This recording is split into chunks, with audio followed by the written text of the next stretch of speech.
नमस्कार दोस्तों, आपका स्वागत है माइंड सेलेस्ट पे। आज अपन बात करेंगे उन मेगा स्ट्रक्चर के बारे में जो किसी एडवांस्ड सिविलाइजेशन के सबसे बड़े प्रूफ होते हैं, जो हो सकता है फ्यूचर में ये पॉसिबल हो सकते हैं जब अपन टाइप 1 सिविलाइजेशन से टाइप 2 सिविलाइजेशन में प्रवेश करें तब। और अगर कोई हमें भी हाईली एडवांस्ड सिविलाइजेशन मिलती है तो उनके भी ये मेगा स्ट्रक्चर ऑलरेडी बनाए हुए हो सकते हैं अपने स्टार के चारों तरफ, अपने गैलेक्सी के चारों तरफ। आज अपन बात करेंगे Dyson sphere, ring world, stellar engine, topopolis के बारे में। ये सिर्फ एक इमेजिनेशन का हिस्सा नहीं है, ये फ्यूचर में रियलिटी में भी बदल सकते हैं। तो दोस्तों, इस अमेजिंग जर्नी की शुरुआत करते हैं।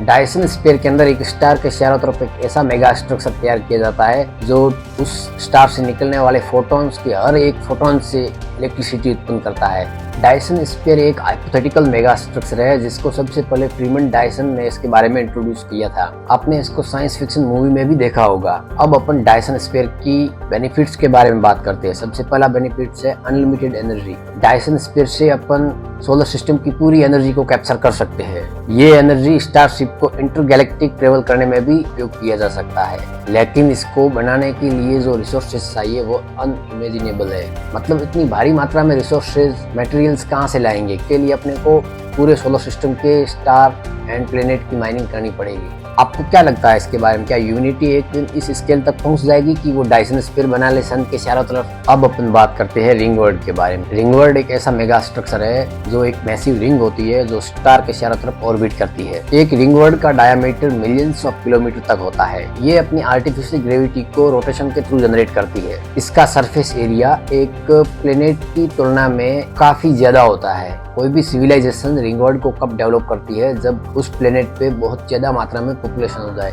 तो अगर कोई सिविलाइजेशन एडवांस्ड हो जाती है तो रिंग वर्ल्ड को डिजाइन करती है, तो वहाँ पे ट्रिलियंस ऑफ पीपल कंफर्टेबली रह सकते हैं। रिंग वर्ल्ड को एक पूरे सेल्फ सस्टेनिंग इकोसिस्टम के अंदर डेवलप किया जाता है। अब जो मैंने आपको डायसन स्फीयर तथा रिंग वर्ल्ड के बारे में बताया, ये टाइप 2 तथा टाइप 3 सिविलाइजेशन के एडवांसमेंट के प्रूफ हो सकते हैं।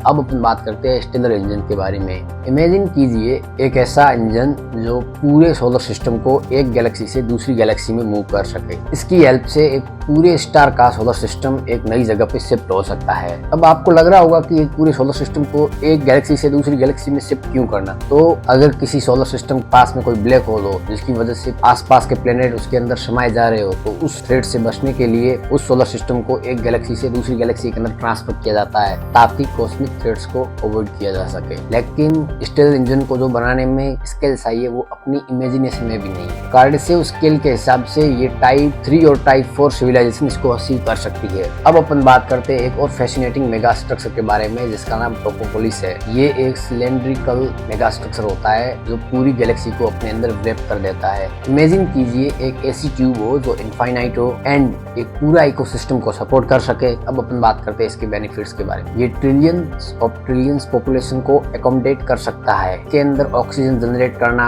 क्रॉप ग्रो करना तथा जितने भी प्रकार के नेचुरल बिहेवियर होते हैं उसको ये आर्टिफिशियली जनरेट कर सकता है। ये स्ट्रक्चर एक सिविलाइजेशन के अनमैच्ड एडवांसमेंट को दिखाता है। मतलब आप कल्पना कीजिए इसको बनाने के लिए सिविलाइजेशन को कितना एडवांस्ड होना पड़ेगा। ये सभी मेगा स्ट्रक्चर इस बात को प्रूव करते हैं कि एक सिविलाइजेशन एडवांस्ड होने के बाद में सिर्फ अपने प्लेनेट पे ही डिपेंड नहीं रहता, वो अपने सोलर सिस्टम के अंदर स्टार, गैलेक्सी तथा किसी अन्य सोलर सिस्टम की एनर्जी को भी एब्जॉर्ब कर सकता है। कोई भी सिविलाइजेशन डेवलप होती है तो यार उसकी पॉपुलेशन बढ़ती है और डी पॉपुलेशन को कंट्रोल करने के लिए आर्टिफिशियल प्लेनेट बनाने पड़ते हैं, रिंग वर्ल्ड का डिजाइन करना पड़ता है। दोस्तों, इस टॉपिक पर सोचना एक अलग ही एक्साइटमेंट लगा है। एडवांसमेंट सिविलाइजेशन के ये मेगा स्ट्रक्चर हमें दिखाते हैं कि साइंस और टेक्नोलॉजी के थ्रू पॉसिबिलिटी लिमिटलेस है। आपको इनमें से कौन सा कॉन्सेप्ट सबसे ज्यादा इंटरेस्टिंग लगा मुझे कमेंट में जरूर बताएं। और दोस्तों, अगर आपको ये वीडियो पसंद आई है तो इसे लाइक करें, अपने फ्रेंड्स के साथ में शेयर करें। धन्यवाद दोस्तों, मिलते हैं एक नई अद्भुत कहानी के साथ में।